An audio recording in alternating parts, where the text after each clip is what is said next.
January 11, 2024. Welcome, welcome, welcome. I'm Steve Carver.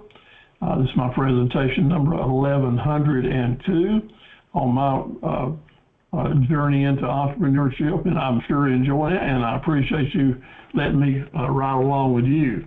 Tonight we're going to look at a lot of aspects that people are concerned about when they're starting a new business or when they're growing their business, and we'll touch a lot of different bases tonight as we go along. We're sponsored tonight by the Small Business Center at Sampson Community College in Clinton, North Carolina. Just a beautiful campus, a beautiful people right down in the heart of the state. If you didn't know it, Sampson County is North Carolina's largest county, stretched way out with lots and lots of acres, a lot of farmland, lots of beautiful woods, lakes, and of course the Cape Fear River goes through there a little bit. So we got a lot going on in Sampson, and look forward to a lot of you guys that are here with us tonight are either in Sampson or close to it. Personally, I have been in the farm equipment business for a lot of years, and a bulk of my business came from Sampson County farmers and fertilizer folks and sweet potato and produce folks that I've worked with for a long time. So I'm used to doing business in your area and still do today. Our host is Bart Rice, who is the director of the Small Business Center there in Sampson Community College. And he will look forward to helping you any way he can and is willing to do it. All you got to do is just let him know you'd like to have an appointment, or let me know you'd like to have an appointment with him. I'll be glad to set it up. But there's his phone number there. If you don't have to, if you're looking on your screen, on your phone, and we have a few people that's on their phone tonight. So let me give you Bart's phone number so you can call him up and make a appointment if you'd like. 910-900-4025. That's 910-900-4025. And you're welcome to give him a call. Visit there at the campus. Easy to find. He's right in the center of the campus in the East Building. Got a fine office there that he can meet with you. Let me tell you that I am not a lawyer and I'm not an accountant. I'm just a fellow that's in a few weeks be 77 years old and been in business since I was 12. So that kicks up to about 65 years in dealing with the public, selling and servicing and making payroll, and just doing a lot of stuff with about 12 different businesses through the years. Still in business right now. Matter of fact, my internet business had a great year last year, and we're kicking in and looking forward to doing even more. But everything I give you is free advice given in the best of terms for mutual helpfulness, and I want to tell you that's so important. First advice is on mission to you is find someone you can talk to get a second or third opinion before you make a serious decision and make a commitment that may affect your security or your future. And a really good place to get those second opinions is from your Small Business Center. Now, I see that a lot of you are not right here from Harlan or Sampson County. So if you want me to help you get in touch with a Small Business Center close to you, just drop me an email or write it into your into the chat board there, and I'll do the homework. I'll send a letter of introduction to the Small Business Center close to you to help you get started with them. My story is started in 1959 when we moved to Dunn, started a small tractor dealership. So we've been at it for 65 years now, through lots of bricks and mortar businesses. But now my business is all on the internet at carverequipment.com. I don't expect y'all are interested in my equipment that I'm selling, but I want you in there in these next few weeks to get very interested in what it takes to market your products on the internet. And my website is a come and see how to do it. I get a lot of ideas. I share them with you. So become familiar with carverequipment.com. Click through those pages and you will see lots of ideas that you may want to use at your website as you're starting to market your business. I've had commercial lawn mowing companies through the years. I've done government contracting, a lot of different types, including looking after Army vehicles for the Army base at Fort Liberty, which used to be Fort Bragg. So I've done a lot of that type of work. This holiday season, my whole family is sending greetings to you. I hope you had a great season as well. This is one of our gatherings that we had over in Greenville with part of my family, and then we went on and went over to Coates, North Carolina. I had another group of our family got together, so all of them were sending best wishes and their prayers and God bless yous and all that good stuff to you for a very happy and prosperous new year. Lots of little kids, lots of older folks. I know what drama is. We've got 12 kids, 14 grandchildren, and 3 greats now. So we know what drama is, and in small business, drama plays a big part of it. So I can appreciate maybe y'all's large families as well. I don't ask you to go steady with me for about the next 7 weeks, so we can together form a communicating bond and learn to talk with each other and our fellow classmates. All of you are very special folks.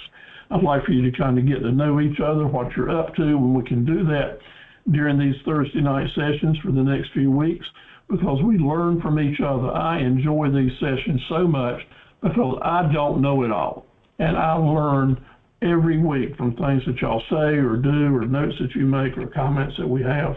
And I really appreciate you guys signing in on the chat board. That is really so special, and thank you so much. If you stay with me, I'll teach you a lot of stuff. My presentations are different than pretty much everyone else doing this. First of all, I got a lot of age on me, so I've been there and done that. Second of all, my intent here is not just to have a one-night session with you and teach you all I can in one night and then forget you. I want us to stay with this thing all the way through the series, because each session is linked to the next one. And if you can get them all and let it kind of mellow out or marinate, as I like to say, these facts and techniques, at the end of this session, you will know a lot of good stuff that you had no idea was available to you. So if we can stay together and you can find a way to attend these classes, even if you come in late, it's okay, I understand. But we'll make it happen together, because the Small Business Center and my goal is for you to be successful. And we don't do that in just a one-time session. So I'm committed for the longer term. I'll stay with you. I'll stay in contact with you, send you lots of information. We'll go through 7 different weeks and lots of different strategies and tips to help you more so than just the basic subject matter that's offered each time. So this week we're going to look at getting the mindset to get started. Next week we're going to be talking about how to put a business plan together, and that is a big subject as well. I'll try to make it as concise as I can, so it's easily understood that you don't feel like you're overburdened or over-challenged with it, but enough to get started, and that's my objective. And then we'll move into marketing in our 3rd week, how to find customers in our 4th week, and so forth, into other really important business skills that we want to do. If you stay with it, if you attend at least 5 of the 7 sessions, you'll be eligible to get an achievement certificate that one of our associates with us tonight, Sarita, does our printing and creates those. You get a very nice frameable certificate at the end of the session. And if you do some homework and do some challenges that I give to you, you'll be eligible to graduate and become a member of the Academy of Entrepreneurs and Associates, which we're all quite proud of. I sent out some information to y'all today on that, but you'll be seeing more and more on that. But we have lots of certificates that you can win and be proud of and grow with through the years. Just attending one session is one thing, but you can come back time after time, increase your knowledge and your skills, and earn more certificates as well.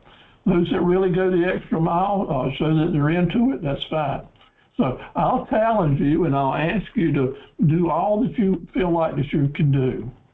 But it's just fine if you want to come and enjoy, sit back, drink your coffee or your glass of wine, take in what you want, attend, and then maybe when you're ready to get more serious or give it more effort, you're welcome to do that. We want you all. No one's out. Come if you're just coming to enjoy. Come if you're planning on digging in, doing the homework, trying to get your achievement, and learn all that you can and put it together to get your business started. It's really important that you learn to email me. I'll be sending you lots of email, but I like to get the feedback from you. So tomorrow I'll do the YouTube video, convert it, and send you lots of great handouts that will help you start your business journal. And that's what I'm going to ask you to do on your computer, is to be able to save files and start your small business journal.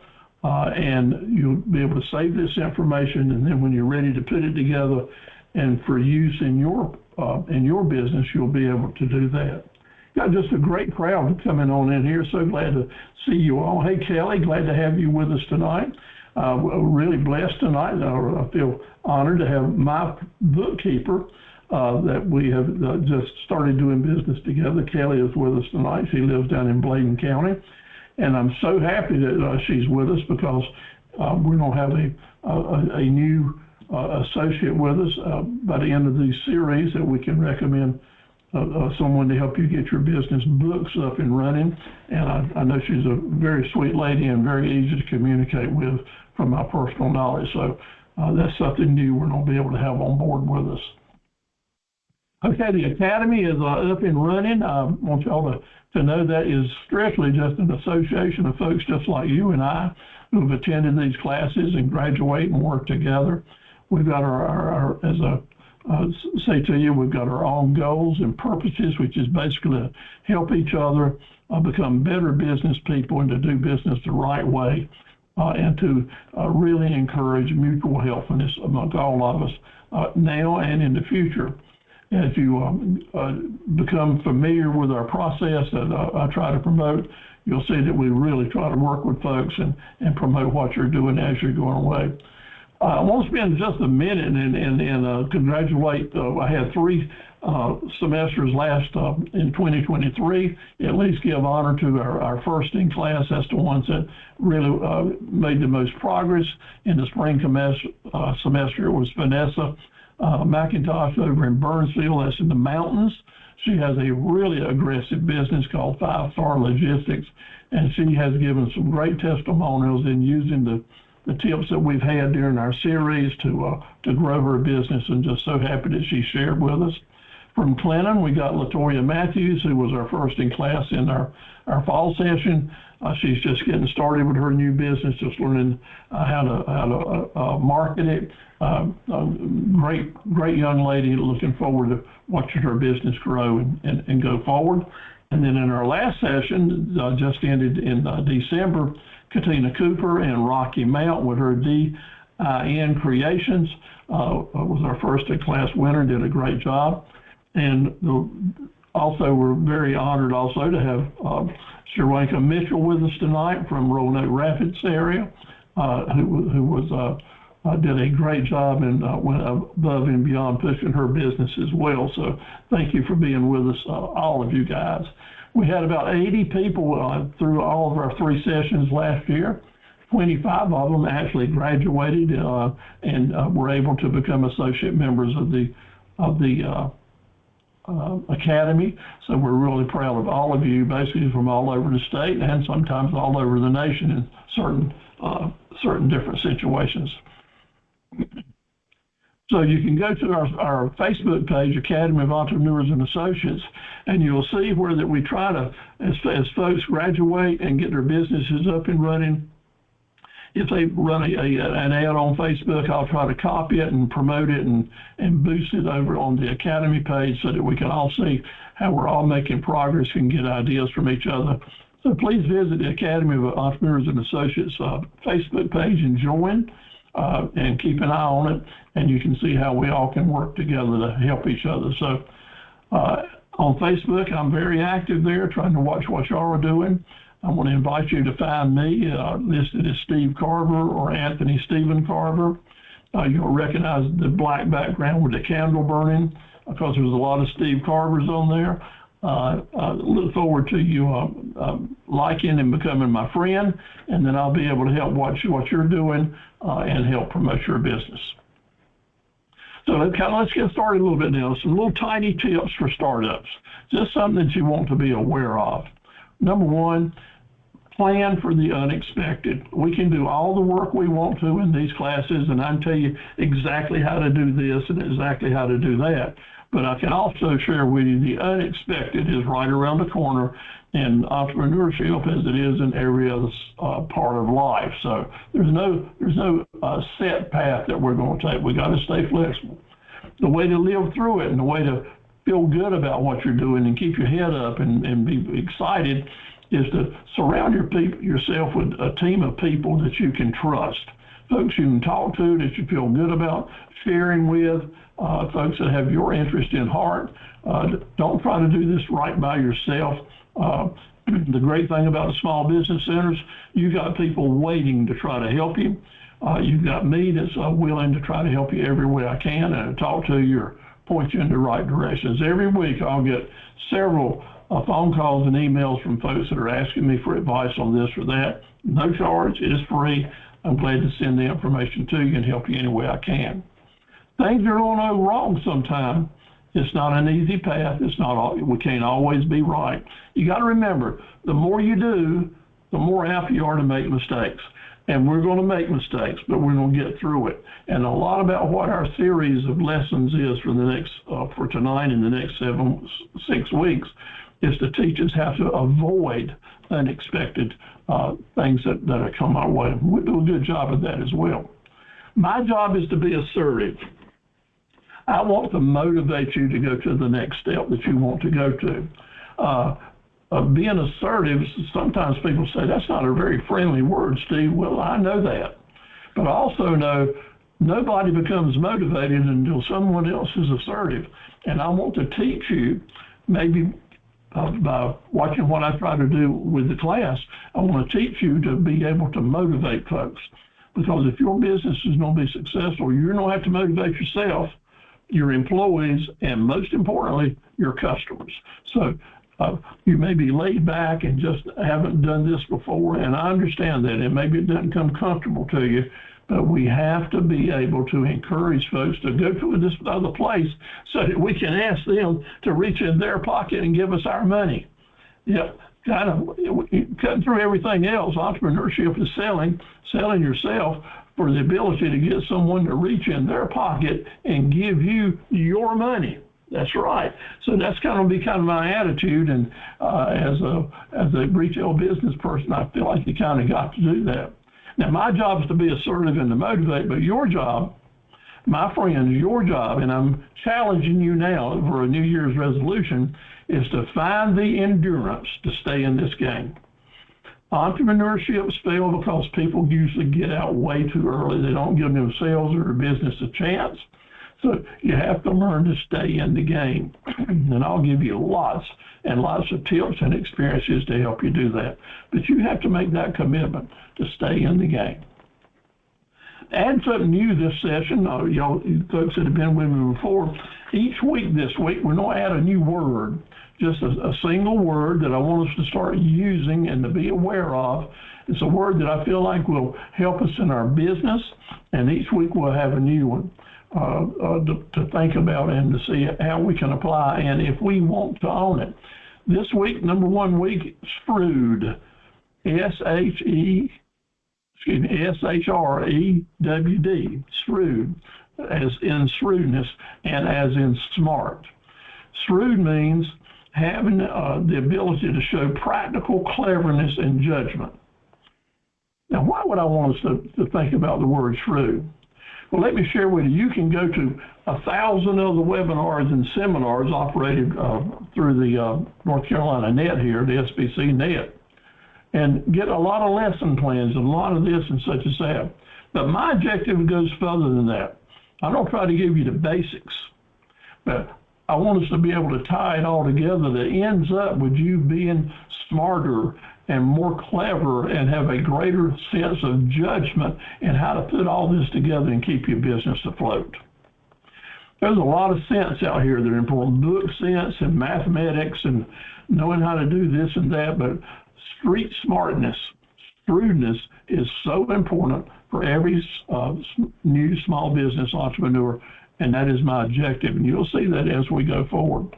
Other words for shrewd are smart, wise, intelligent, knowing, clever, being savvy. I like savvy. That's a good word. Astute, brilliant. That's what I want for you. That's what I want for me. I work on doing all that. I want to be more shrewd and have more shrewdness, and I want to share that with you guys so you can as well.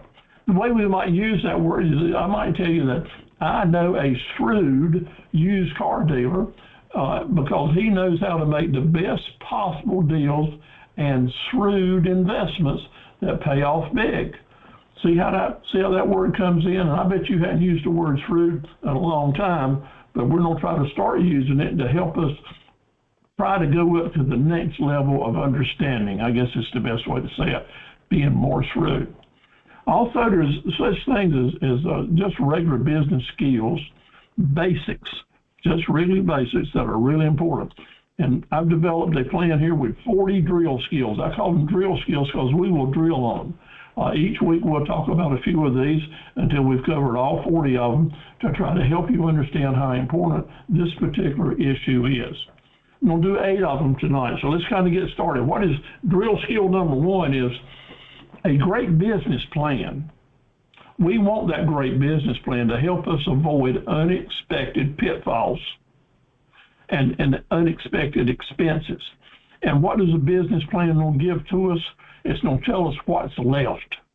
What's left after we subtract our expected expenses from our anticipated income. Next week, we're going to be working on the business plan to teach us probably what's left and how to deal with it. A marketing plan is really important as well. And in week 3, we'll talk about the golden goose marketing plan. And that's a plan that gives us golden eggs. And what do we want that plan to do for us? Is to tell us what's next. Why is that? When you're starting your business, you'll go through times, as I have and have done in the past many times, you'll go through situations some weeks where you just wonder if you're going to make it to the next week. Or I don't know if I've got enough business to see it to the next month. Those anxieties will wear on you and cause you a lot of stress. And I learned after a lot of years in business, the best way to get past that is to have a good marketing plan that's structured that will give you the confidence and the self-assurance that your business is going to make it, even when the times are a little tough, because your business plan will tell you what's next and how to, your marketing plan will tell you what's next and how to get there. So very, very important. There's 3 different types of marketable profit centers. So let me say that again, marketable profit centers. A profit center is what you're doing in your business to make money. What actually are you doing that brings revenue into your business? That is a profit center. And a marketable profit center, which we want, are profit centers that we can market separately. So has everybody got that? 3 different types of profit centers that we can mark separately. So let me ask you to go to your chat button, and I'm going to ask you, how many different types of marketable profit centers are they? Let me see you type in the right number there.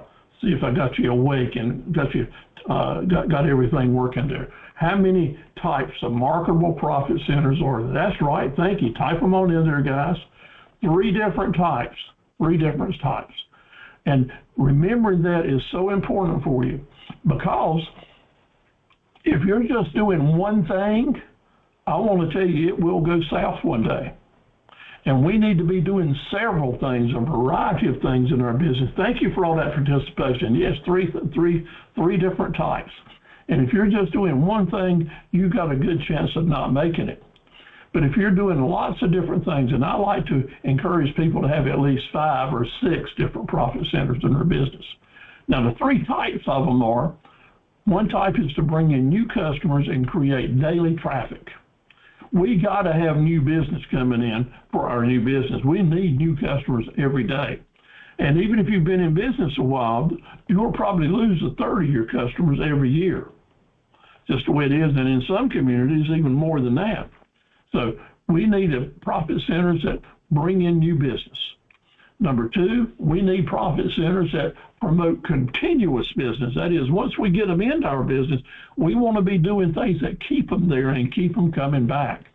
Normally, we won't make much money, much profit on these items that we're doing just to bring customers in because they're leaders. We're having to get them off the street or take them away from other businesses.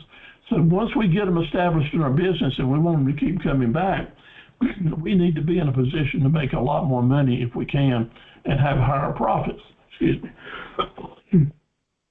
The third type of profit center is we want to have some big ticket sales.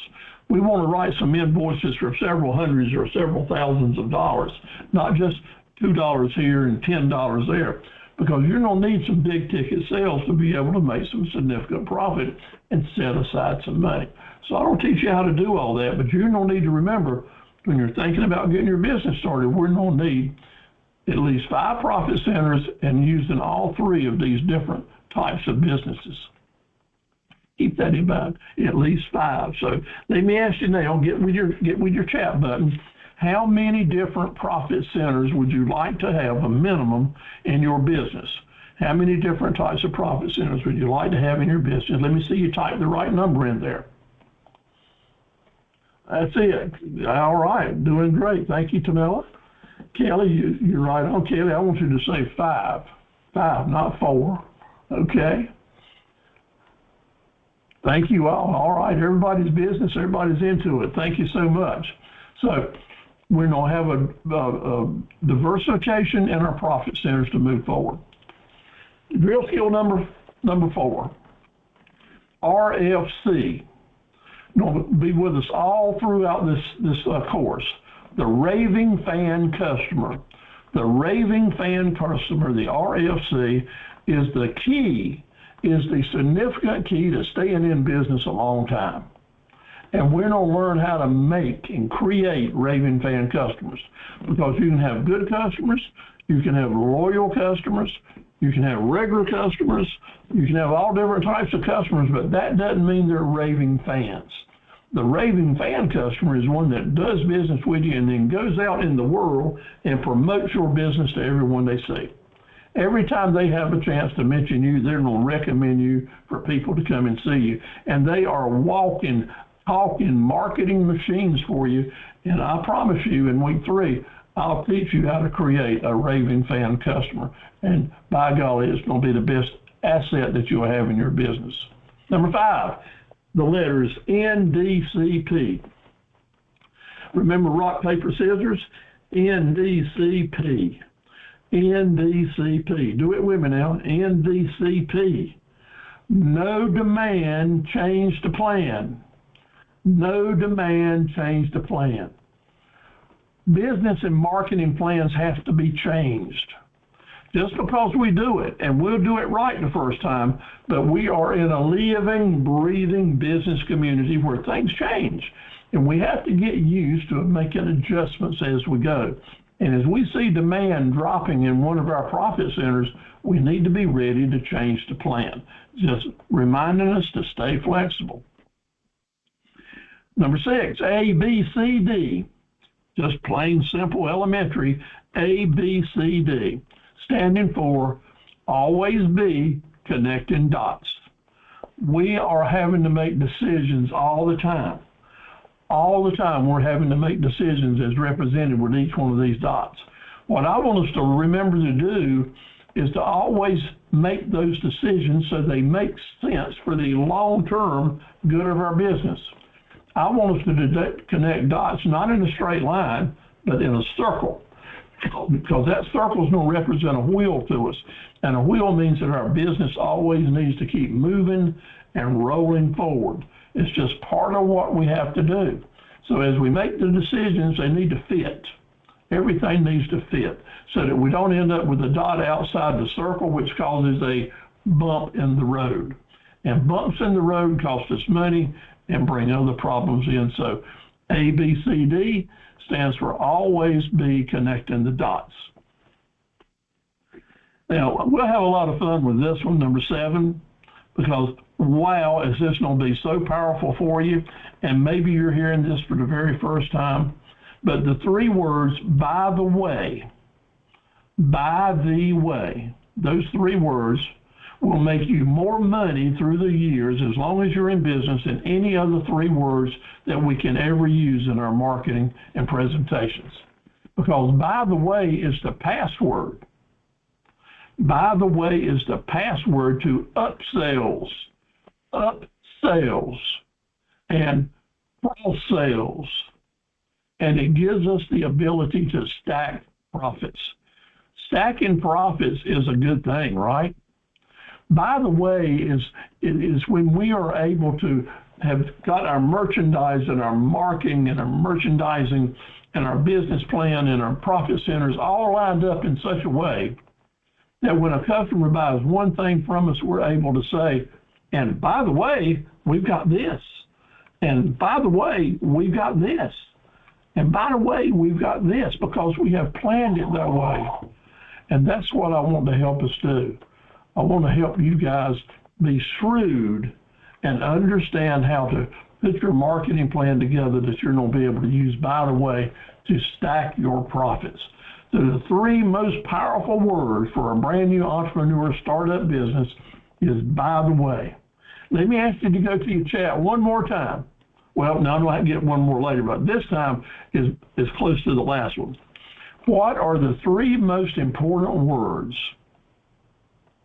for a new entrepreneur to help them improve upsells and cross sales and stack profits?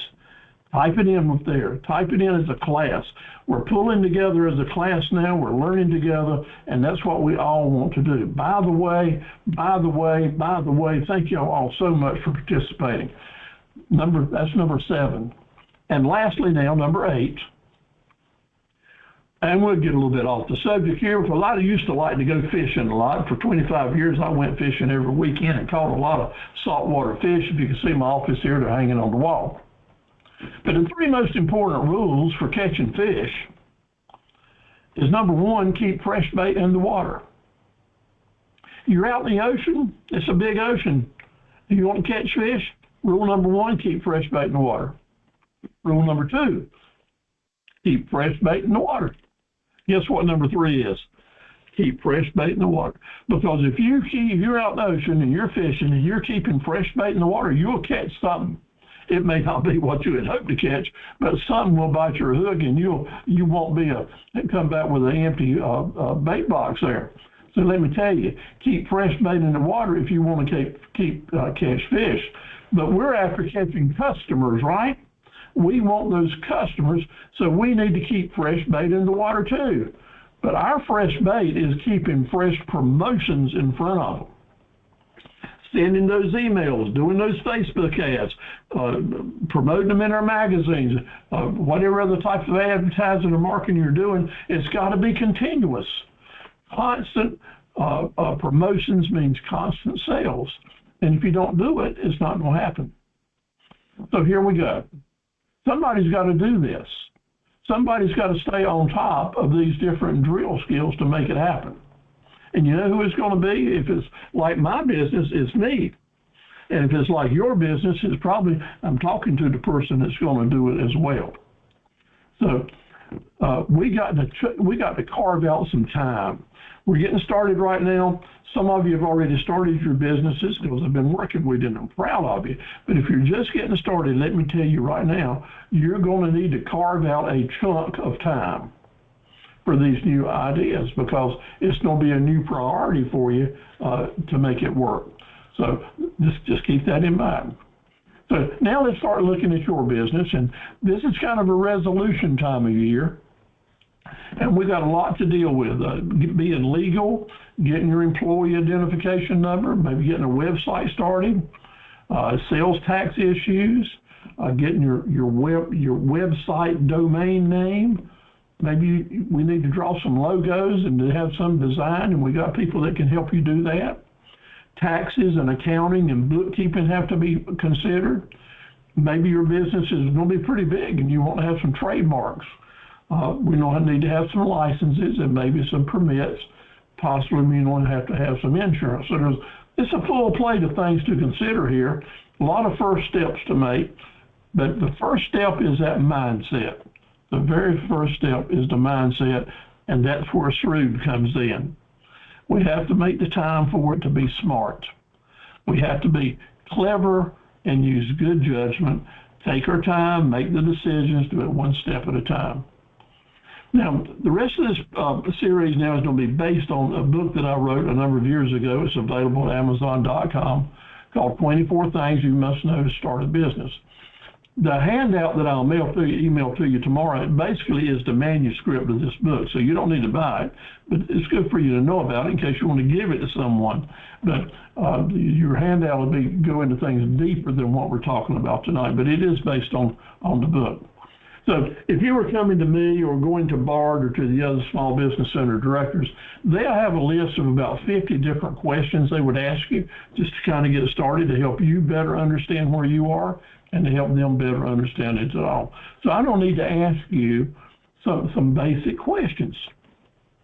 And I'm going to ask you to commit to what type of business that you're into and to just type it in on the chat.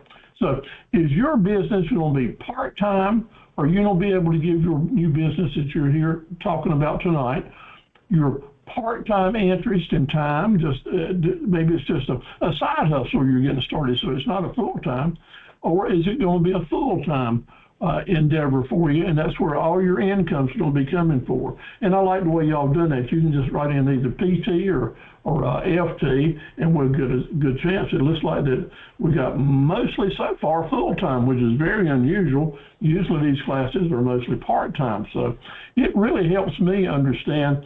And as we share information together or individually as you go, always let me know if this is a part-time or a side hustle or a full-time opportunity for you. And I appreciate y'all participating in the chat like that. It just gives us a lot of good information. Next, are you thinking your business is going to be a home-based business or a mobile business or just an internet business or a business that's bricks and mortar? Well, some of you may be some of all of it, and some of you may not be, but it's important that we know, because each one of these different types of businesses will require different consideration as you are typing in, as you are writing your business plan. And thank you all for typing in there. It looks like we got a lot of mobile, a lot of home, and some of it could be all of it. Like my business right now is home-based, because I'm sitting here at my home office studio working with you guys. However, it might have been mobile when I was doing webinars and traveling all over the state giving presentations. And when I was in the equipment business, I had bricks and mortar, but also we had to have mobile service people that were going out. So it gets kind of complicated sometimes. So that's why we want to be shrewd and get it kind of figured out now so we know where we're headed and do it, because the least expensive way to get started, and a lot of us are really interested in that, is just having a home-based business where we can do our business from our home and nobody else involved and not running expenses up. But that's going to keep you small usually. Maybe there's not enough business there to have the income to live on. So full-time and home-based sometimes just don't go together. We have to figure out how to generate enough revenue to make it work. What date? Have you already decided what is the date that you want to say, I'm open for business and get my business started? And if you're just starting from scratch and just have an idea in your mind, sometimes that takes 6 months to 6 years.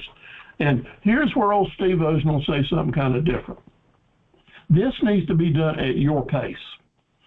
I'm going to encourage you and motivate you and do all I can to help you get to where you want to get, but at your pace. Just remember that. When I say things like I'm excited and I want someone to do something right now, I do. But it's important that it's your plan and your pace that you feel good about. Okay? That's where we're coming from here. So I see you did some good 1 year, 1 month. Fantastic. I understand all that. So we'll have to do the planning that suits that calendar. Are you ready to list the products and the service or the information that you're going to be selling? Have you created a menu of what you have to offer?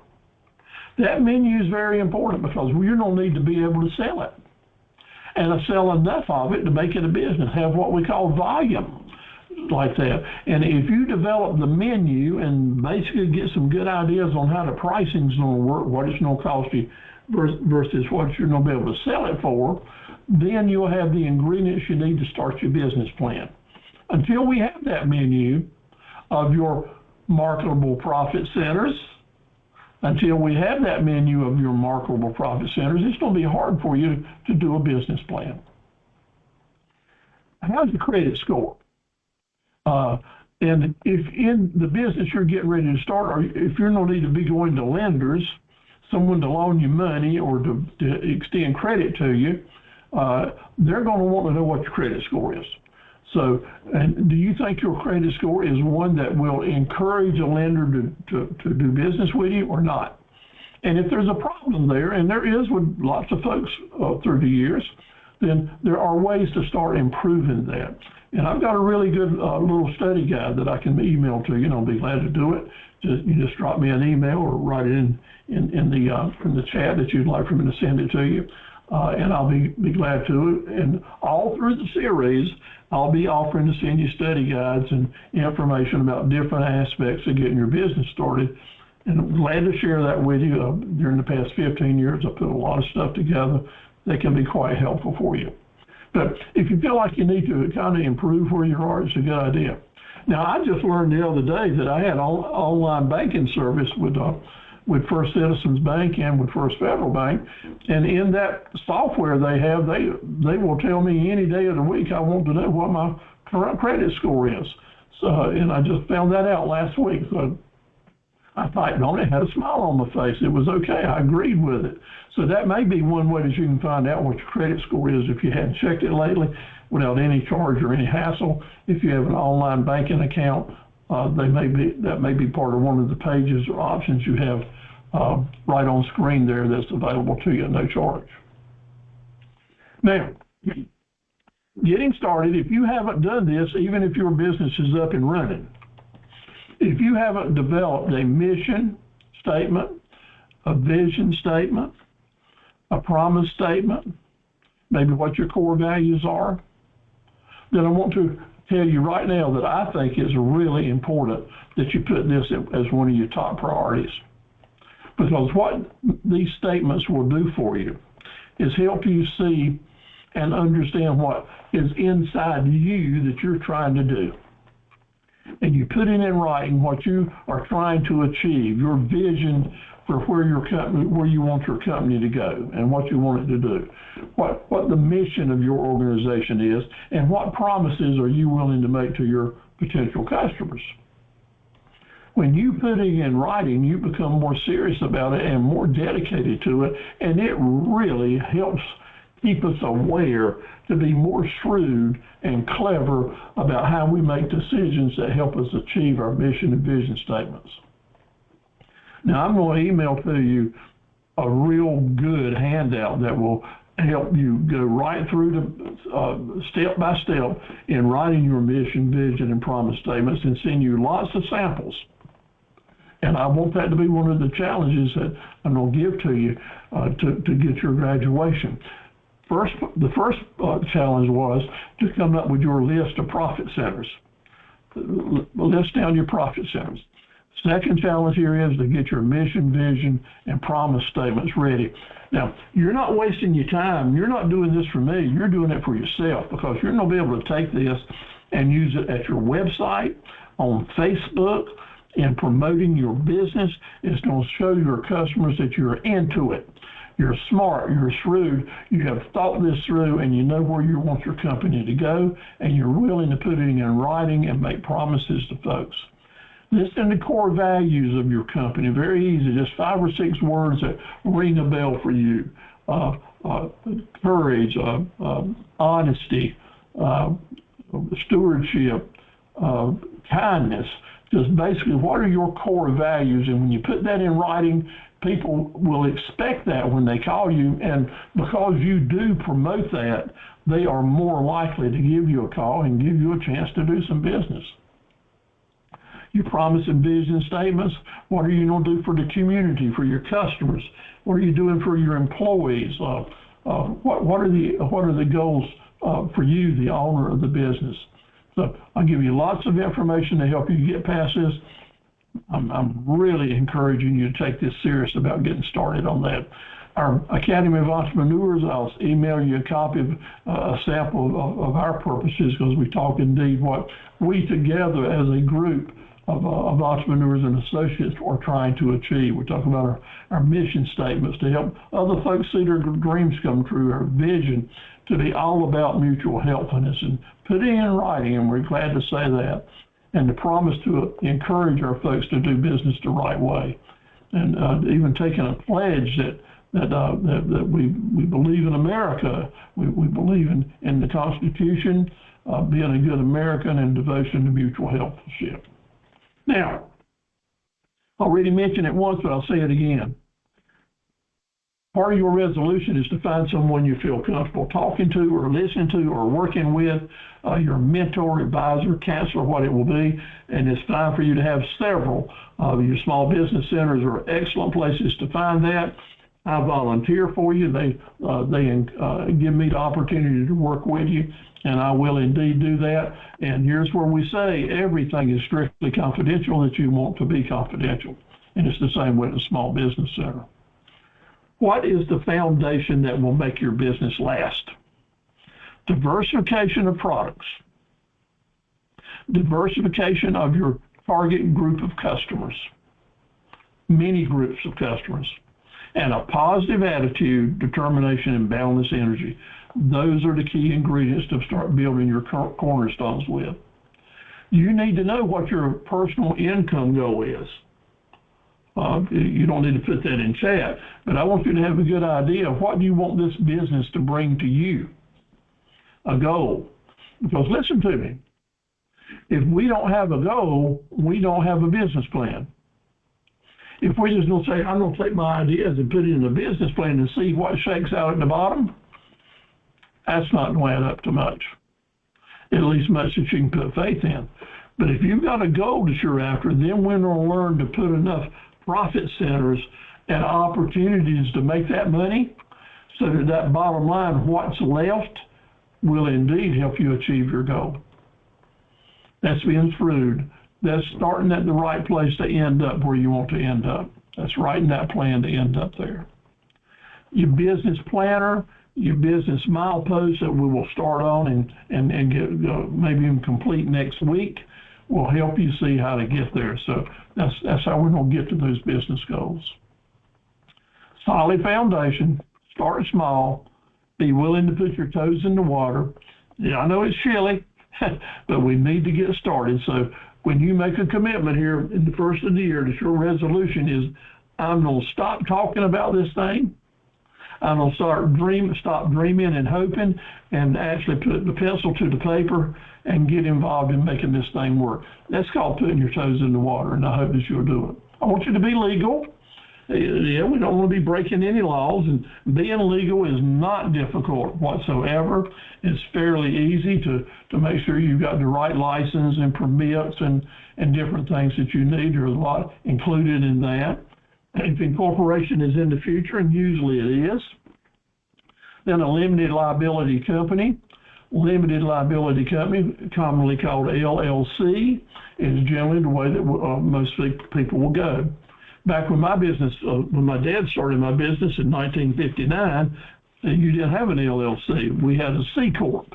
And I'm still a C Corp, which is slow and old and a lot of cumbersome things to deal with. You don't need to go that way in today's world unless you're going to do something really large. But most of us can get started with LLCs, and they can be really huge companies as well.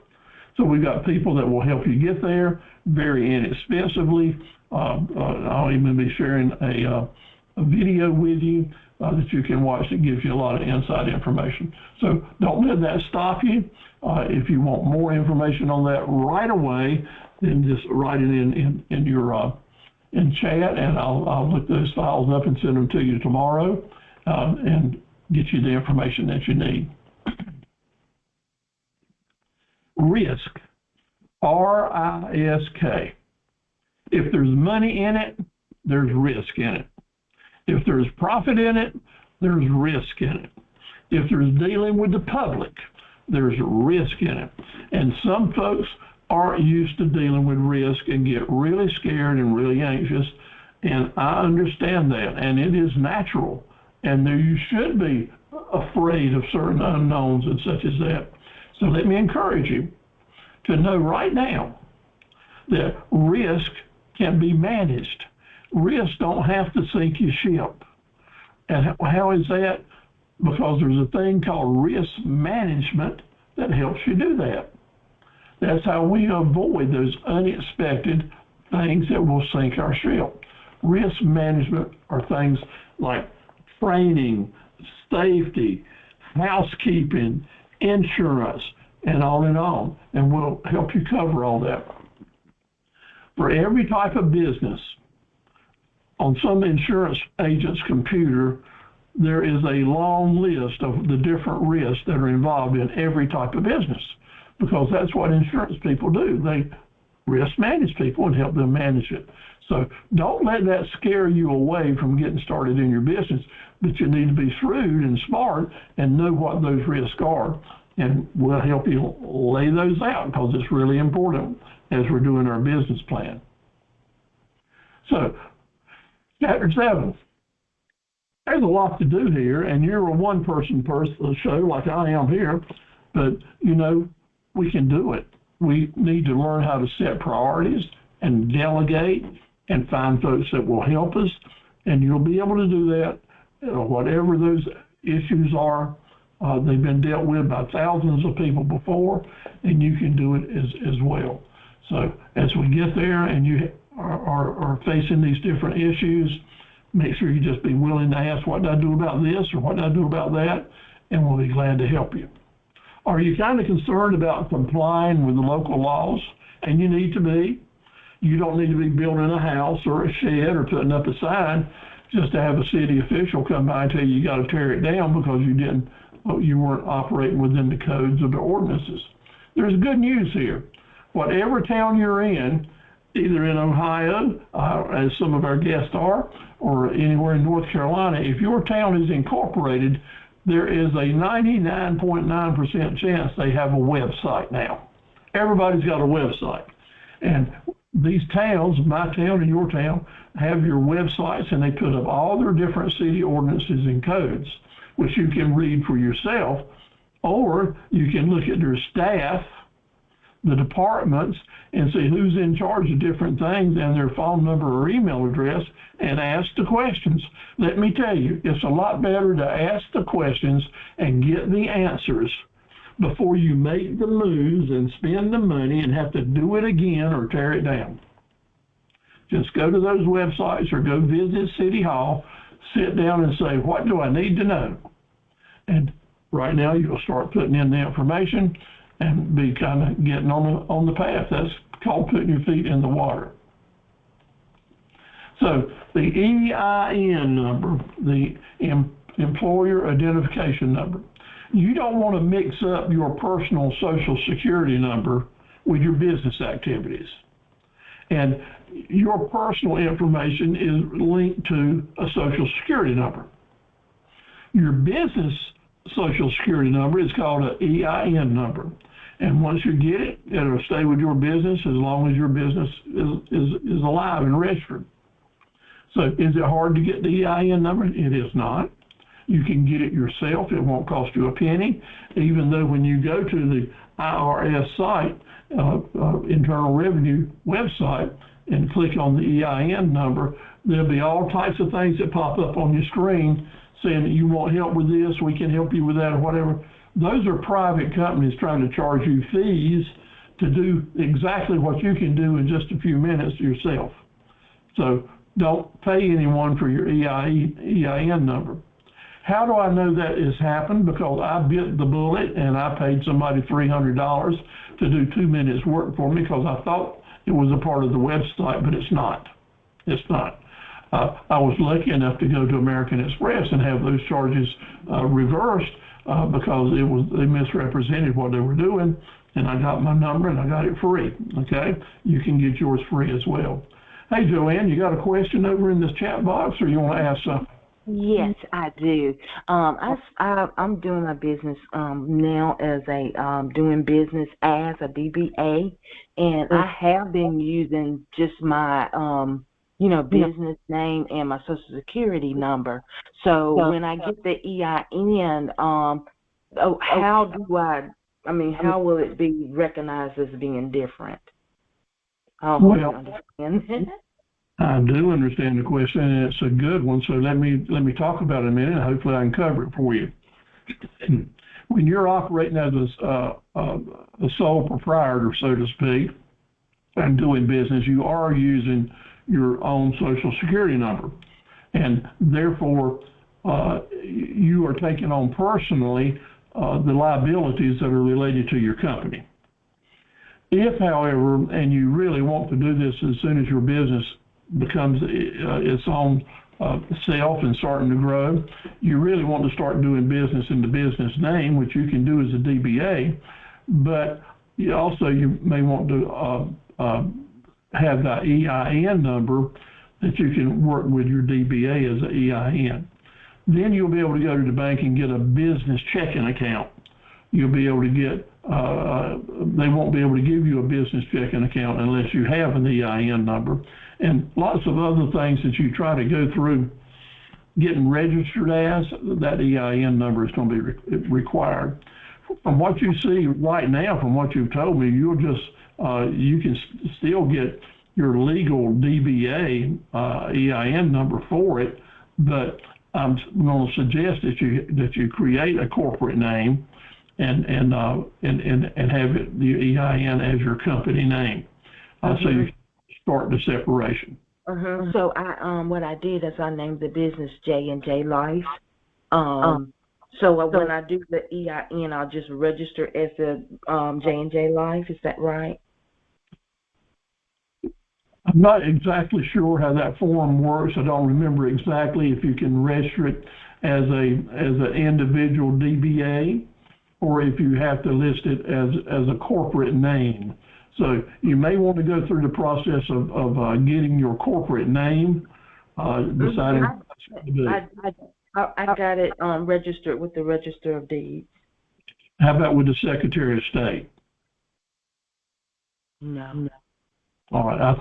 To have your corporate name registered with the Secretary of State gives you the protection to keep anyone else from getting it, even though your DBA may be that. Or are you thinking that your DBA name will become your corporate name? Yeah. Well, you shouldn't have a problem there at all, because for you to have it registered with the Secretary of State, it was the only one out there apparently. But it'd be good to give a call to the Secretary of State's office just to make sure. Okay. All right. Thank you. Thank you very much. Appreciate the question. Don't ever hesitate to ask the question. Appreciate you putting your hand up, and we'll try to stop and do it. It's important that I say to you that you guys are the most important people in this room. We are here to serve you and try to help answer your questions and move forward. So don't hesitate to ask the questions. If I tell you I'll cover it later, then maybe we can move on. But if we need to stop and talk about it, glad to do it. I want you to feel very comfortable in doing that. So you're going to need some sales tax information, exemption information, and such as that. Working with the North Carolina Department of Revenue, that is the NCDOR, which you'll be using a lot. You can get those questions answered either on their websites or give them a call. They're very easy to talk to and very accommodating to small business folks. Business permits and license and registrations, a lot of big talk, but there is really not a lot to worry about there. They do a good job helping folks get started. Generally, the only license you're going to need will be your privilege license for your local community, unless you're into some type of special business like a salon or having to have a license for insurance agency or something like that. But generally, contractors and just regular retailers aren't required to have anything except their privilege license. Now, of course, I'll go back to the general contractors, need that general contractor's license. But usually you can go right down to City Hall, talk to the town clerk, they can answer you right up, very little involved. here's the privilege license for my company here in Dunn, North Carolina. One page, I think $35, and I'm good for another year, and we've been doing that for 59 years. But what that does is it lets the city know that you're here, know that you're in business. It lets the fire department know you're there. And indeed, they want to make sure you stay within the codes. Sometimes they'll want to come and inspect what you got going on. And that's good because it keeps people from opening up sham businesses on corners usually, and gives you a leg to stand on when you've got a problem. A really good place you can find the information like we've just been talking about is at the NCSBC website. That's the place where all the small business centers promote their products, and y'all probably have seen this when you're registered for the training. But they've got a section in there called Resources, and that is a good place for you to click on and look through. It is packed with good information, lots of reading, hours worth of information there, but it may have exactly what you need to help answer a particular question that you have. Now let's talk again about where you know operate your business, because that will have a lot to do with what we talk about next week being your business plan. Each place that you operate will require different insurances, different types of expenses to be able to realize different types of revenue.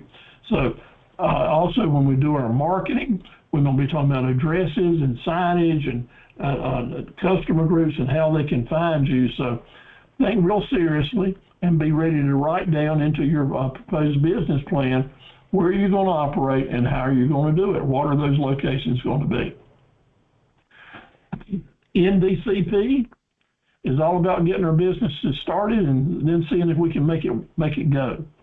And looking at a business plan in advance may save you hundreds of hours and hundreds of dollars by thinking things through shrewdly before you get there and you make those investments. So I don't need to ask you some questions.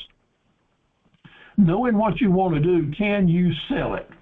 Do you have, number one, the ability to make a sale, to talk to a customer, to sell yourself, to sell the product, to indeed become someone that is creating a positive relationship?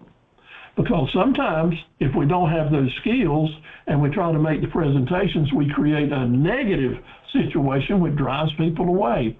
So knowing the right way to go about selling your product is important. And if we need help in that, if you need some understanding or talk to someone that knows how to do it, it helps out there.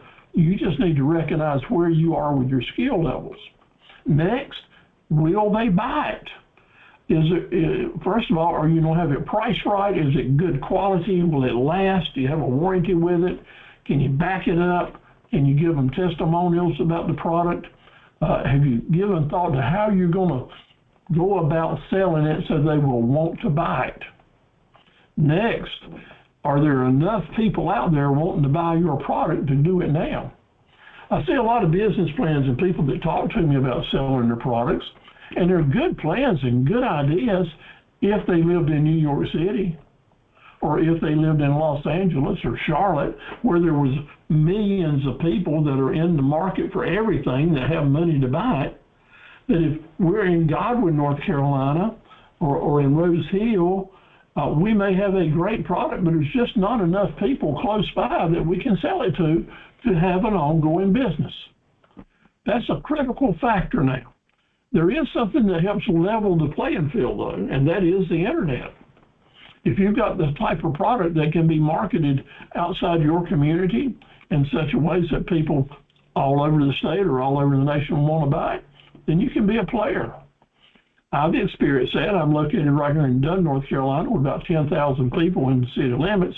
Been 10,000 people here for 50 years. Of course, the outside of the area has really grown up big, but we're small town, small population, rural area.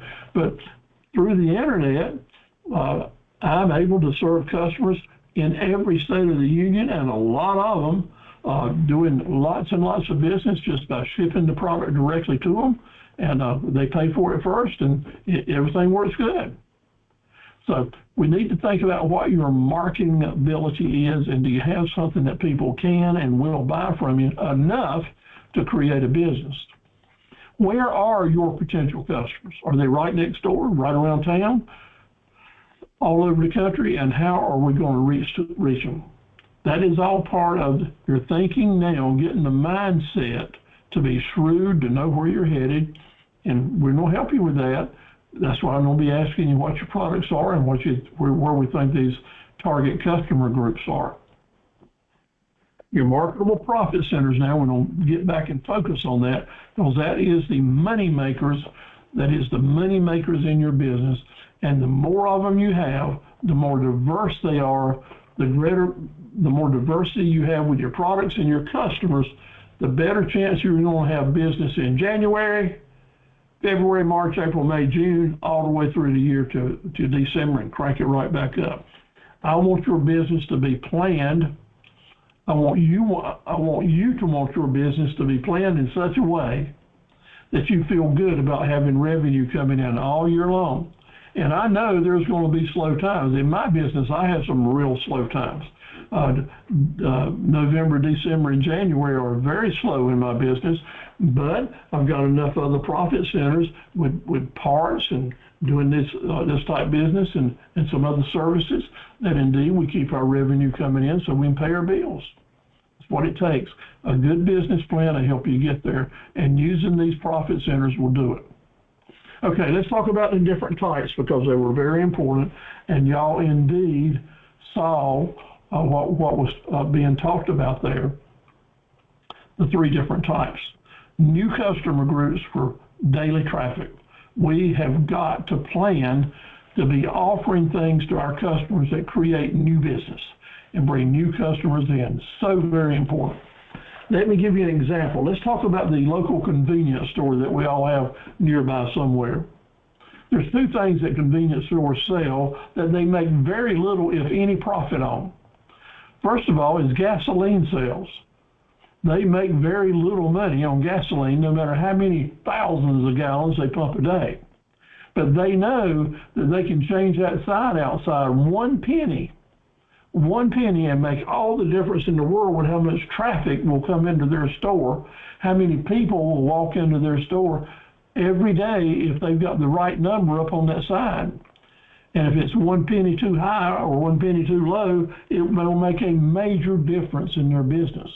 But they do it, and they spend a lot of money and a lot of time selling that gasoline, not to make money on the gasoline, even though they probably make a little bit on it. They make money because it brings people in the store. What else? Lottery tickets. They make nothing on lottery tickets unless someone there at the store wins.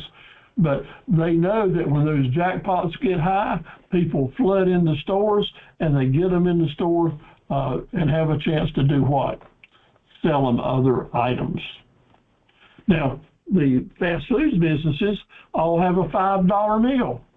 That's there to bring people in off the street, to bring in that daily traffic, to keep people coming in. That $5 meals, anywhere you go, you can find those. But your profit centers number two now, they're the ones that create repeat business. That's where you do your merchandising, and that's where you make your higher profits. So you need some profit centers that are giving you these items. So once you get in that fast food place for a $5 meal, the average price everyone spends is $8 down to $12 in that average range for every ticket at a fast food, even though it was the $5 meal that brought them in. That's what we have to do too. We have to get them into our store or onto our website and then do that. And by the way, we've got this, and by the way, we've got that, to get those ticket prices on up so you're able to make up a little bit of money, make a little bit higher margin, and give the customers what they want. At the convenience store, while you're waiting to buy that gasoline or that lottery ticket, this is why they have them, so you can pick up these impulse items and pick up the little things at the grocery store and the convenience store. These are the items they make the big bucks on. What items are you going to have in your business that you can make those kind of dollars on? You got to remember now, you got to have the different type of profit centers. At the car dealership, where they make very little money on new cars and new trucks, they make their money on parts and accessories. They make their money in the shop Those are the items. So even their big ticket items, which are the new cars, are the least profitable for them, but they got them out there, a whole lot full of them, right? Hundreds of cars, millions of dollars worth of inventory. So people will come in and buy parts, accessories, service, and used cars. Because the used cars, remember, being shrewd, the used cars are where the best money, best profitability is. And now, do you have some big ticket items? Do you have some items that will sell for fairly big numbers, large deposits? If you don't, well, there's an answer for you, because this is where you will learn, and we will all learn together to bundle and package what we're offering to our customers. Put package deals together, remember? And by the way, we can do this, and by the way, we can do that. That's called upselling. Are the items that are on your list, your menu, are there items that we can upsell with? Can we connect them? Can we help the customers not just buy one thing, but buy a lot of different things for us so that we can have some big ticket items? Now, of course, if you have the option to sell some pretty high-priced retail items or services, then you don't have your big ticket items. You just want to make sure that you have your profitability there or your negotiating room so that you can get the business. So even these big ticket items, when you go into Smithfield Barbecue for a $5 barbecue sandwich and tea and French fry, you're going to look up at the board and be able to spend $200 to $300 to $400 on their party packs, on their family opportunities, and they are good. Our family this year, instead of having Christmas turkey and all the trimmings, we had Smithfield Barbecue and all the trimmings, and it was absolutely delicious and mighty easy to pick up and to clean up after. But we went over there and spent over $400 for our family deal, and I bought it back home. They gave me everything I needed to do. That is service that is creating long-term big ticket items. We need to see how we can do that in our business. In my business, I package different pieces of equipment together into a bundle deal, like a hay baler and a hay rake and a hay mower, put it all in one package and offer a sale price on it, creates a more profit and greater volumes in sales. Plus, everything that I sell someday creates some parts business, which is long-term repeat customer business. When you look at your menu, when you can have products that you can package, they can create big ticket sales for you, and you got hereafter business that comes from it, that's being pretty shrewd. That's what I want to encourage you to do. Chapter 12. Congratulations, I know you are a superstar, and I believe in you, but I also know we can't do everything alone. And I want to encourage you not to be afraid to look to someone, to reach out to someone to help you with things you can't get done, as long as they're doing it at a reasonable price, because your time is valuable and you want to invest in yourself. And investing in yourself sometimes means you have to hire someone else to do certain jobs you can't do yourself, because your time is valuable as well. So be willing to reach out to professionals. Now, certain types of folks, from lawyers to accountants to bookkeepers to people that do websites to people that will help you with virtual marketing, through the association and through our years, we've got lots of members in the association that do all these different types of fees or functions. I can certainly give you some tips of folks to reach out to that'll be very reasonable in their pricing, and then you can check them out and go from there. So we do have some options there that can help you. The reality now is some businesses cost very little to get started. Indeed, I'm going to send you a study guide that'll give you over 50 businesses that you can start with $100 or less. Some pretty darn good businesses that don't cost hardly anything to get up and running. Now, of course, as they get up and running, then you start making investments and cost you more money, but hopefully by then they'll be paying their own way. Maybe you already know where you're headed with your business, or maybe you're already there. But so you want to think seriously about your startup cost, because we're going to have to plug that into your business plan next week. That startup cost has to be plugged in. So give serious consideration to what monies you need to spend. If you don't have a clue, but you know what kind of business you're getting ready to start, and you know if it's going to be a home or a mobile or a website or bricks and mortar, just drop me an email, let me know, and I can give you some good ideas and help you get started.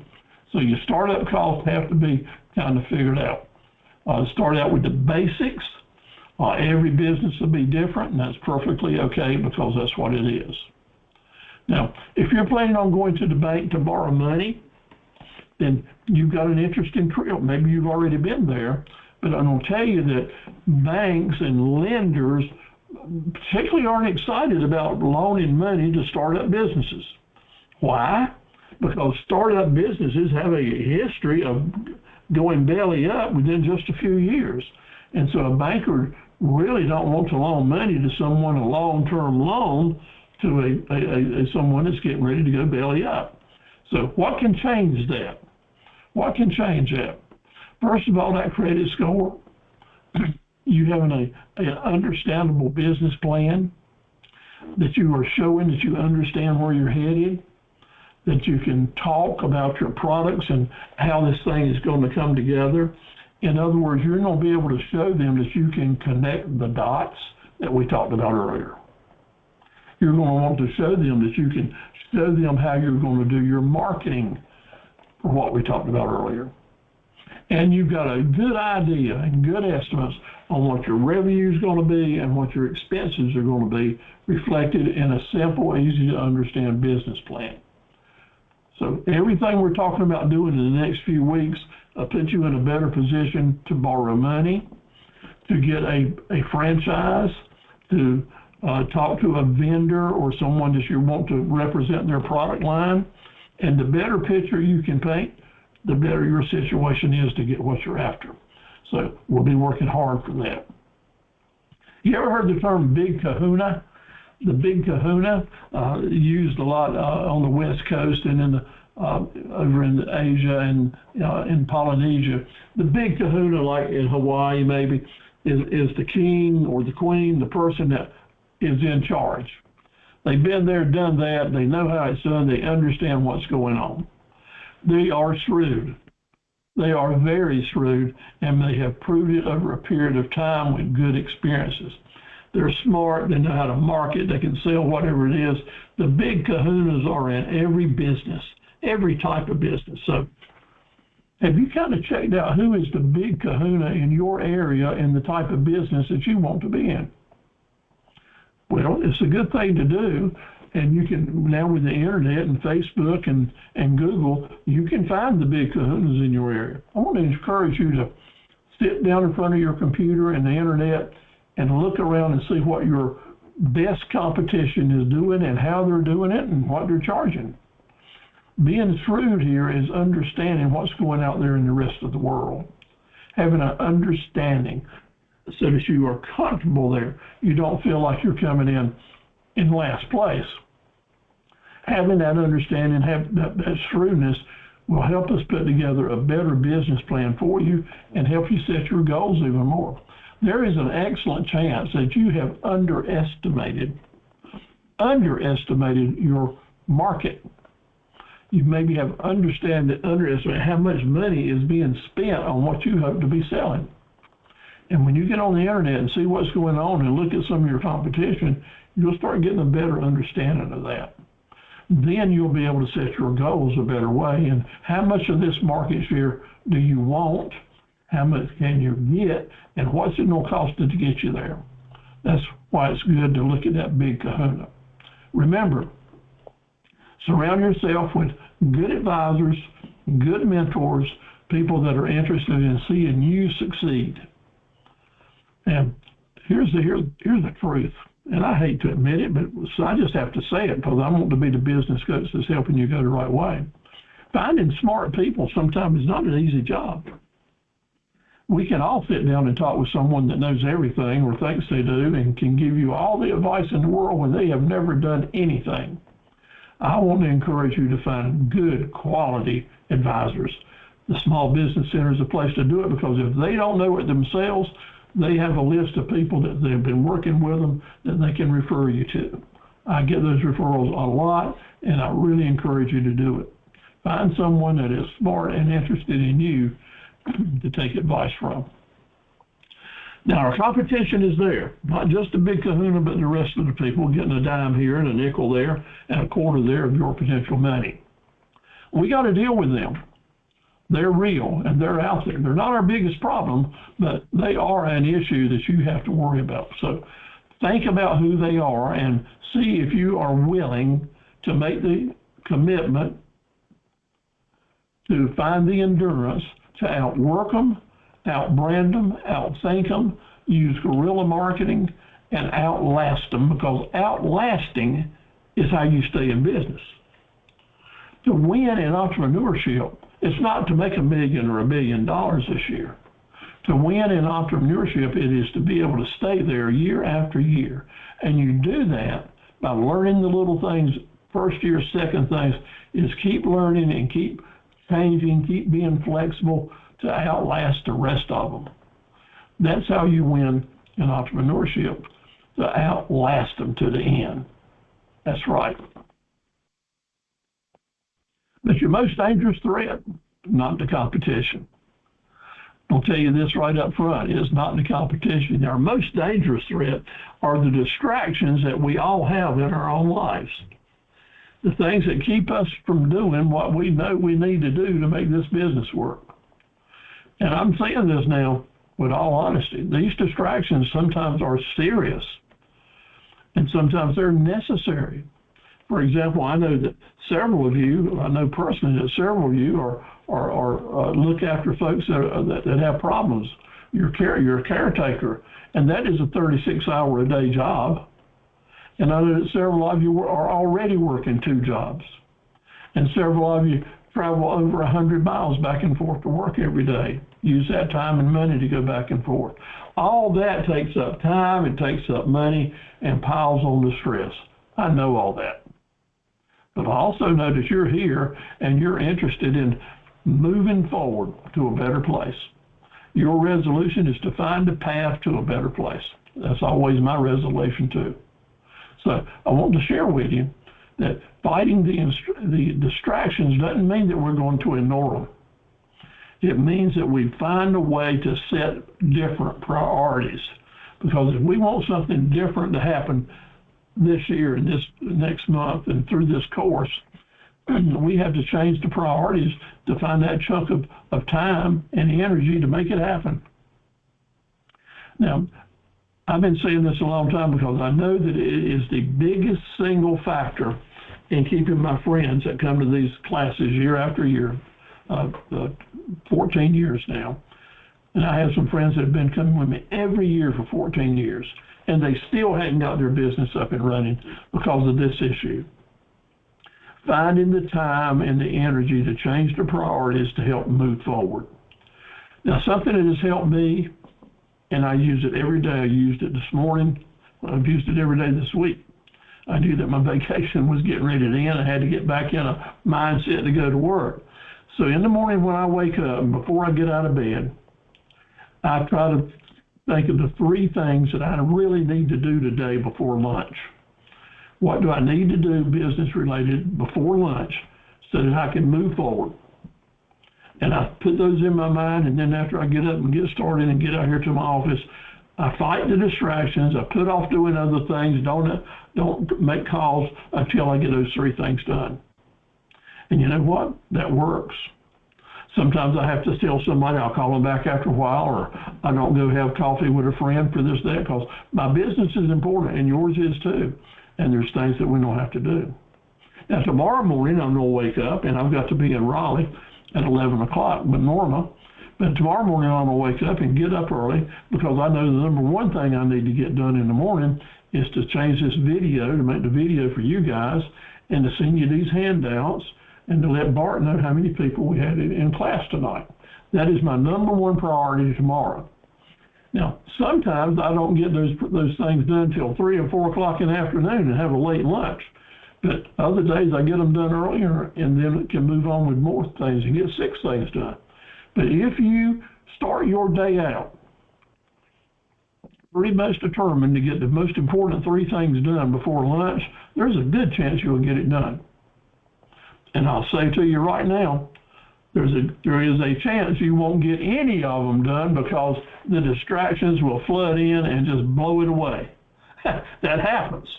Yeah, and you can't get discouraged or get off plan. The next day you come back with those same 3 things and try it again. And most of the time it will really work for you. So give that a try and let me know if it works out for you. It really makes a difference for me, and I hope it will for you as well. So what can you do to keep your business here for the long haul? That's the big question, then. I don't want to do all this and this will blow away in a year or two. Your business can't be, if you remember this, your business cannot be all things to all people, but it must be everything to some people. Now let's say that again together and make that a part of our way of thinking as an entrepreneur. My business can't be all things to all people, but it must be everything to some people. And when you have those everything to some people, they become your raving fan customers. You see how we're connecting the dots? When you have the relationship with your customer that they think of you first, they will be a raving fan customer. And we'll show you how to make that happen. You want niche markets for each of your product lines, how to target groups of customers. We want to stay in touch with our customers all the time. Well, I'll teach you how to do that. We don't use continuous promotions, but we have to have a database of email addresses and cell phone numbers and addresses to stay in touch with. We have to learn how to use that and maybe hire somebody like MailChimp for constant contact to help us get that information out there. That's the most inexpensive way you can stay in touch with your customers right now. And then we must learn to demand that we follow up with a customer after we make a sale. That following up is when we have the chance to make them a raving fan customer, which I'll teach you about in week 3. So DBAs has already been mentioned tonight, and I will say right now that probably most of you don't have a clue what we're talking about when we say DBA, other than it means doing business as. It is really important, and we're going to focus on this in week 4 big time, because using DBAs is a powerful way to help market your products to different people. You can market your products to different people by naming them different names. Even though it's the exact same thing, different people would name them different things. So we have to understand and be shrewd to use the right DBAs. Also, DBAs may help you enlarge your business without enlarging your accounting and bookkeeping bills, because you can operate under one corporate name and have a lot of different DBAs. I've got 4 or 5 DBAs that I do business under, but still we just have one set of books. So I want you really to understand that, and I will send you a real good study guide that I'd like for you to try to find time to read, and then as we move forward in the course, we'll talk about it big time, especially in week 4. Do you need a business plan? You do. I've been in business for 60 plus years. Do I need a business plan? I do. We write a business plan, and then all the time we're rewriting it and changing it. It's really important. Our business plan is kind of our operating method and statement. So think about how you're doing that. And when we talk about doing our own business plan and calendar next week, you'll see how that comes together. Sometimes you have to be in business a year or 2 before you can write a real sophisticated business plan, because we're guessing. We're guessing right now on what's going to be coming. But getting the right calendar in place and knowing the things that we need to do, that's part of your business plan. And then start estimating and seeing how those estimates work. You'll be all right. It'll come around. We're going to talk about using a monthly planner next week, and I'll have a sample for you that you can put right to work in your business. Discounts. In week 3, 4, and 5, we're going to talk about discounting. And I'm going to say to you right now, I don't want you to give a single discount in your business. I do not. even though I give discounts on everything I sell. But I don't want you to give a single discount in your business. And the rest of the story is that you don't plan to give. Your discounting is an important part of your marketing tool, but if you don't have it shrewdly planned, your discounts will put you out of business. So I don't want you to give a discount that you don't plan to give, and we do that by building and advertise a sale price tag so that indeed we can give that discount, have some negotiating room, but still make the sale and end up with a nice profit. Now to remember that you have to be prepared up front. Preparedness is the key to survivability. Excuse me.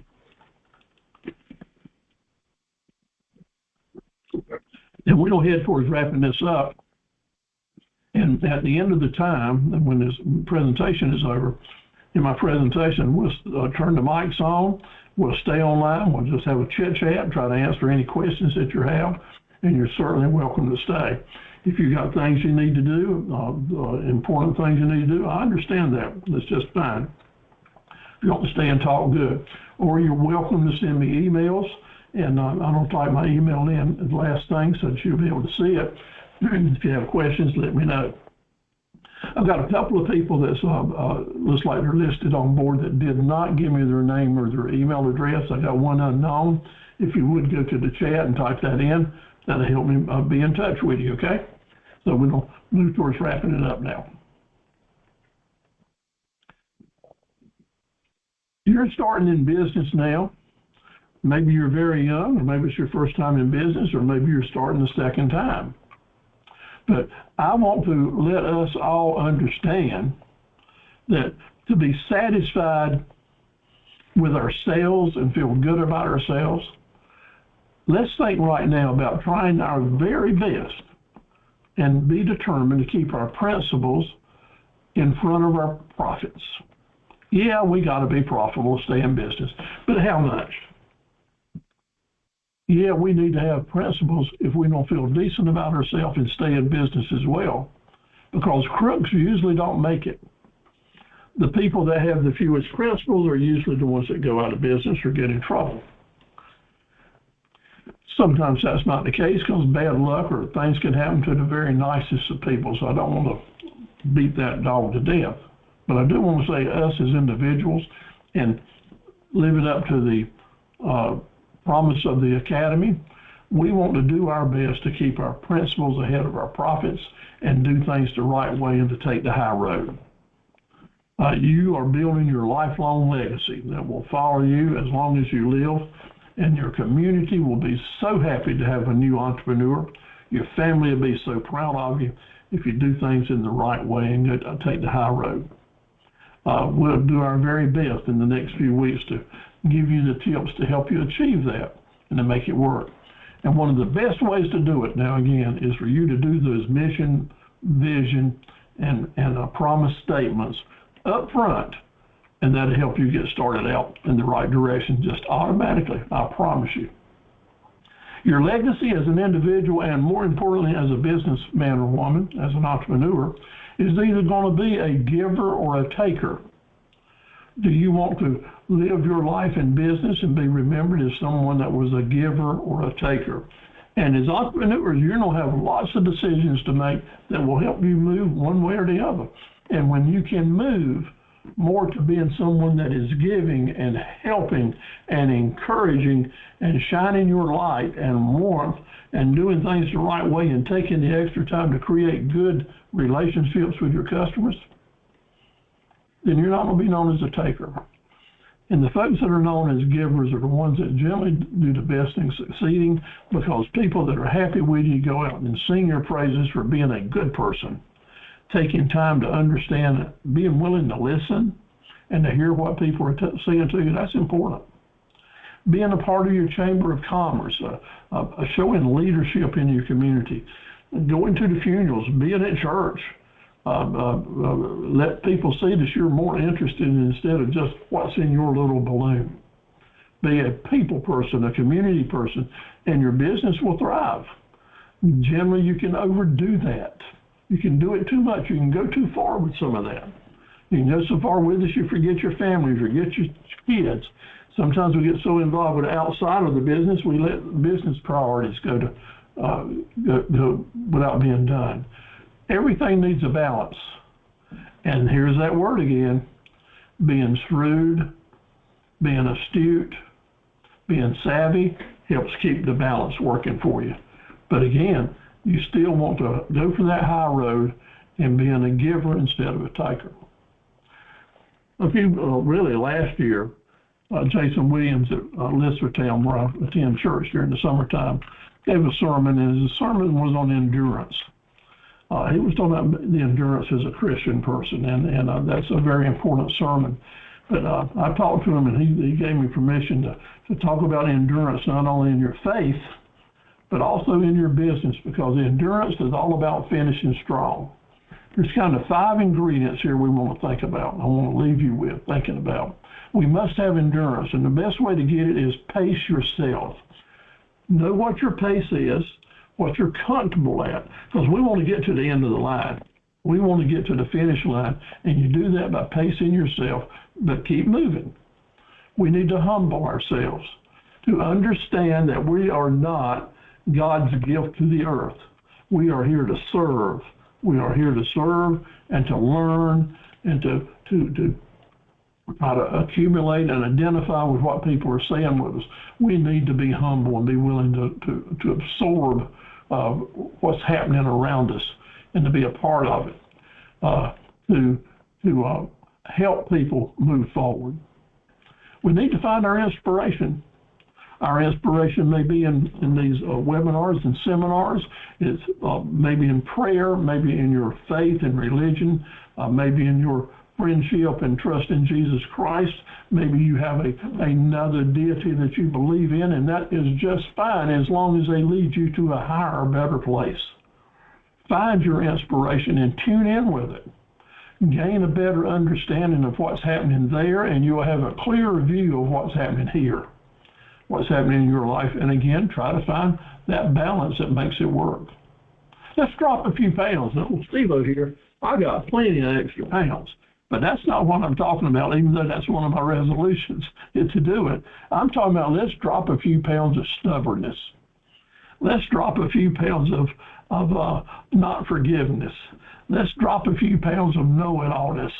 Let's drop a few pounds of hanging out with the wrong people. Okay? Let's find some new folks and drop some that are bad influence, and new things and drop things. Let's drop a few things that will help us move forward as a better person and better business person. But number 5, what is all this about? What is the whole thing about tonight? The mindset for a new entrepreneur, the mindset is the finish line. Hanging in there to make it to the finish line.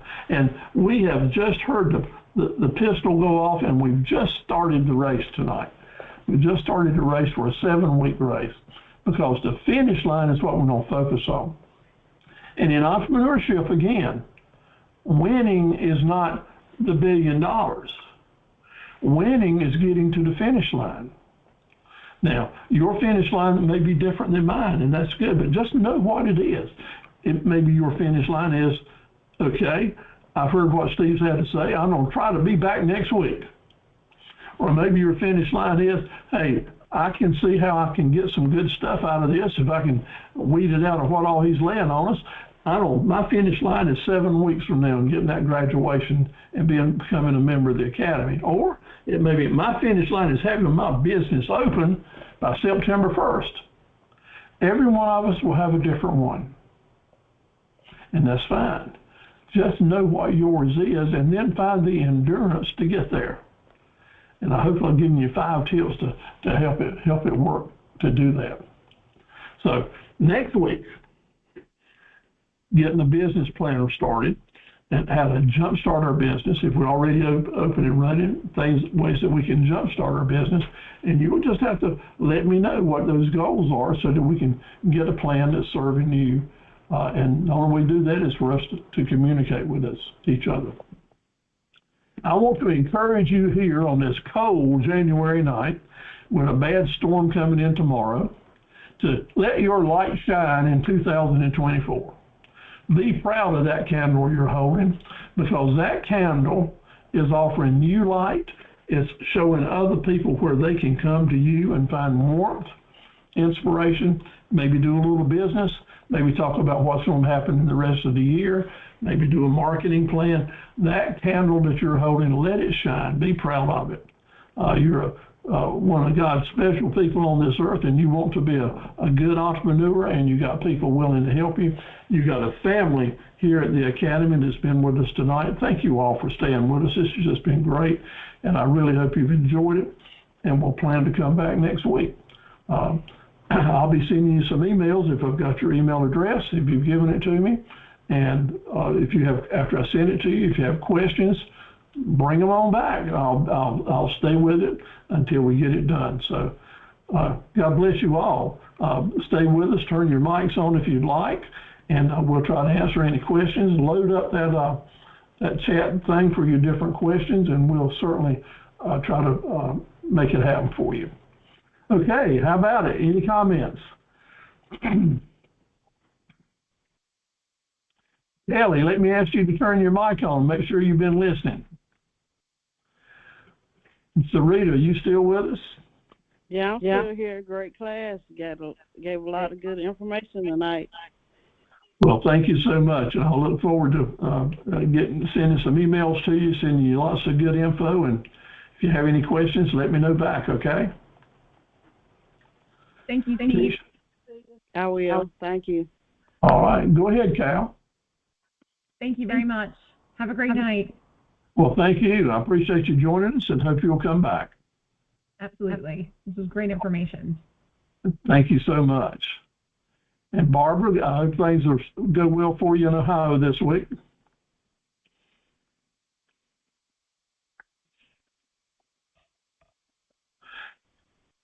Hello, Evelyn. Thank you for being with us tonight. I think this is your first trip.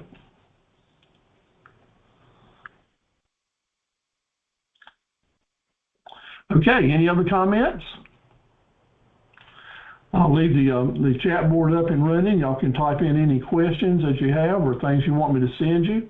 I hope that you will have an interest in visiting each class. You don't have to be here right on time, because I know we all have schedules and it's just hard to do. Even if you're coming in late, you're always going to be welcome. And I'll give you credit for the class if you're here for at least 30 minutes. So please come on in. And I know that some folks just can't get home or get online right at 6 o'clock, and that's perfectly okay. You'll be able to watch your video the next day and for anything that you missed, and make screenshots while you're watching the videos. You make screenshots of the different slides. I help you help you do your notes. Okay, everybody. Love you. God bless you. Take care. We'll see you next time. Thank you. Have a good rest of the week. You as well. God bless you all. Bye-bye. Good night to you all. Good night. Night, John boy.